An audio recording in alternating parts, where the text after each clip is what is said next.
मेरा नाम है अवधेश। हमारे पीछे आपको ये जो जंगल दिखाई दे रहा है, जो फॉरेस्ट आपको दिखाई दे रहा है, इसे वर्तमान में कतरनिया घाट वन्य जीव प्रभाग के नाम से जाना जाता है। वाइल्ड लाइफ सेंचुरी, कतरनिया घाट वाइल्ड लाइफ सेंचुरी के नाम से भी लोग इसको जानते हैं।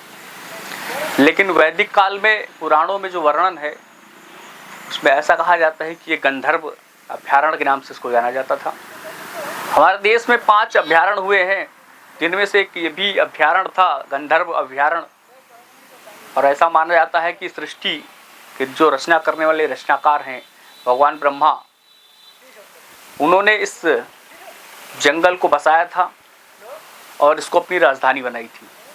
क्योंकि इस जंगल को बसाने का जो मुख्य उद्देश्य था वो ये था कि यहाँ पे ऋषि और मुनि जो तपस्वी हैं वो इस जंगल में तपस्या कर पाएं। ऐसा भी कहा जाता है कि भगवान राम के जो सुपुत्र थे महाराजा लव और महाराजा प्रसेनजीत, उन्होंने भी इस जंगल को बसाया था। क्योंकि पांडव जब अज्ञातवास के दौरान अपने यहाँ पे आए तो उन्होंने उनके रहने के लिए, उनके निवास स्थान के लिए महाराजा प्रसेनजीत और लव ने उन्होंने जो है इस जंगल को बसाया। एक समय में ये भर राजवंश की राजधानी हुआ करती थी, इसीलिए इसका नाम बहराइच से बहराइच पड़ा। बहराइच का भी एक अपना अलग गौरवशाली इतिहास रहा है। वैदिक काल में इस धरा का एक अलग इतिहास रहा है। और ब्रिटिशर्स हैं जो है, अंग्रेज़ों के ज़माने में जब ब्रिटिशर्स यहाँ पे थे देश में, उस समय का इसका एक अपना अलग इतिहास रहा है। ऐसा कहा जाता है कि राजा जनक, उनके गुरु अष्टावक्र उन्होंने यहाँ पे निवास किया, इस जंगल में तपस्या की। महर्षि बालार्क ने इस जंगल में तपस्या की। लेकिन वैदिक काल से अब हम अपने गुलाम भारत, तो भारत जिस समय गुलाम था उस समय की बात करते हैं। हमारे पीछे आपको एक रेल की पटरी दिखाई देगी।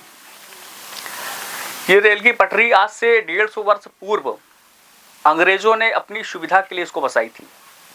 चूँकि ये जो कतरनिया घाट वन्यजीव जो प्रभाग है वो तमाम संपदाओं को समेटे हुए अपने अंदर, बहुत ही बेशकीमती लकड़ियाँ इसके अंदर आपको मिलेंगी।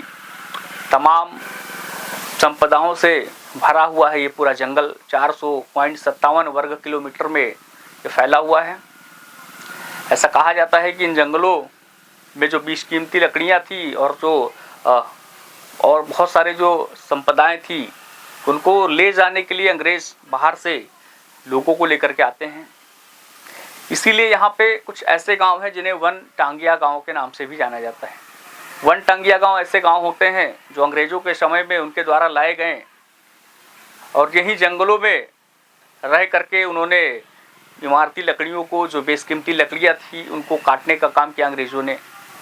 धीरे धीरे वो यहीं के निवासी हो गए, इसलिए वन टांगिया के नाम से भी कई सारे गांव आपको यहाँ मिलेंगे। आज के 150 वर्ष पूर्व अंग्रेज़ों ने आपको हमारे पीछे एक पटरी और एक पुल दिखाई दे रहा होगा। ये जो पुल है वो आज का नहीं है, ये अपने आप में एक इतिहास समेटे हुए है। ये लगभग 150 वर्ष पुराना ये पुल है।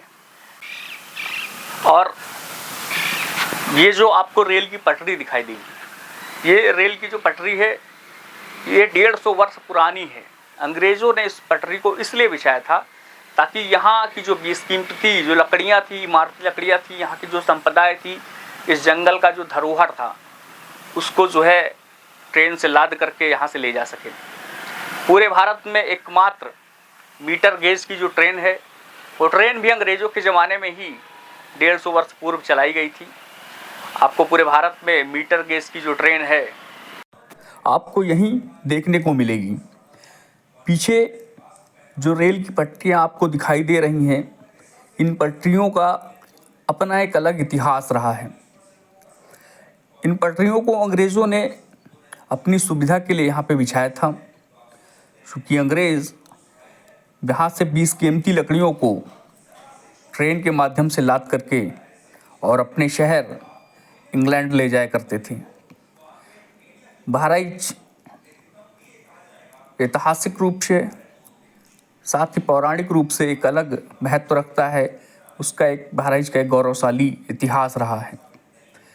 ये जो पटरियां हैं ये अंग्रेज़ों के द्वारा जो है यहाँ पे बिछाई गई थी और अंग्रेज़ इन पटरियों का उपयोग करते थे। जो ये जंगल है 400.50 वर्ग किलोमीटर का, यहाँ की संपदाओं को ले जाने के लिए रेल की पटरियों को अंग्रेज़ों ने आज से 150 वर्ष पूर्व बिछाया था। हमारे साथ जुड़े रहिए, मिलते हैं अगली वीडियो में एक रोचक जानकारी के साथ। तब तक के लिए जय हिंद, वंदे मातरम।